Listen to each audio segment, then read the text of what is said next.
दोस्तन जो काफ़िलो सीव ते पहुची चुको है हींअर ऐं ज़फ़र साहब खे मास्क आहे, हालांकि ताज़ी हवा आहे, मास्क पाइण जी ज़रूरत न आहे। उहो ई मसइलो आहे न। उस्ताद समुंड ते तव्हां अॼु अची छा था महसूसु कयो उस्ताद?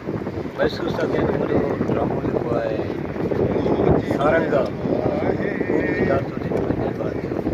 वाह वाह अचो हींअर ड्रामो दिलि कढी ॾियो बसि ज़बरदस्त अचो उस्ताद।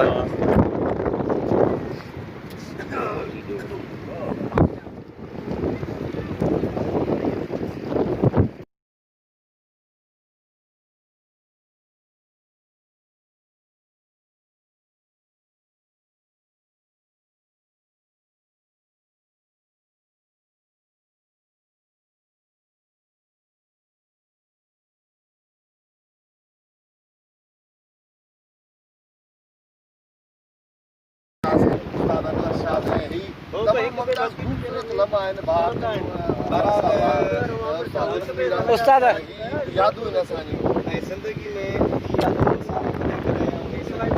प्यारा दोस्त ज़िंदगी में कॾहिं गॾिबा आहिनि ऐं अलाह जो करम आहे असां ते ऐं अलाह जी वॾी महिरबानी आहे।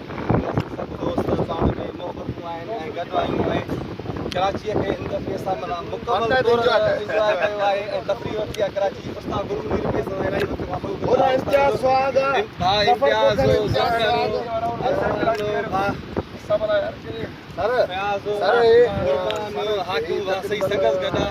बि असां आगाही करे चुका आहियूं त राज राणी जी तकरीबन काफ़ी टीम ते असां मौजूदा आहियूं।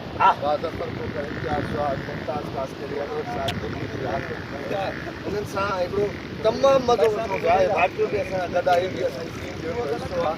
कहिड़ो मज़ो थो वठी घुमण जो तकरीब मौसम जो मज़ो जज़्बा अहिड़ा दोस्त आहिनि। नया दोस्त सीयू में पहुची चुका आहिनि। बिलावल खोखर, इम्तियाज़ ऐं बिलावल, उस्ताद गुलमुनीर।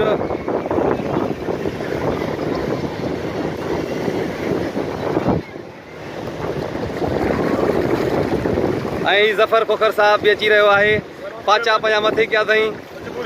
उस्ताद अनवर शाद कुझु सोचे रहियो आहे ऐं स्क्रिप्ट सोचे रहियो आहे त कुझु मां ड्रामे खे कीअं लिखां, स्क्रिप्ट ते हिन ते ड्रामो कीअं लिखां को नओं ड्रामो। कराची मौजूदु आहियूं दोस्त ज़फ़र खोखर साहब बि गॾु मौजूदु आहे। उस्ताद अनवर शाद बि अची रहियो आहे ऐं तव्हां सीवी जो माहौल ॾिसो था। हीउ उठो तव्हां उथो था। तक़रीबन माण्हू तफ़रीह ते चढ़ंदा आहिनि। तव्हां ॾिसी सघो था माहौल सॼो समुंड जो ऐं हीअ हेॾां नंढड़ो घोड़े ते चढ़ी रहियो आहे। पाणी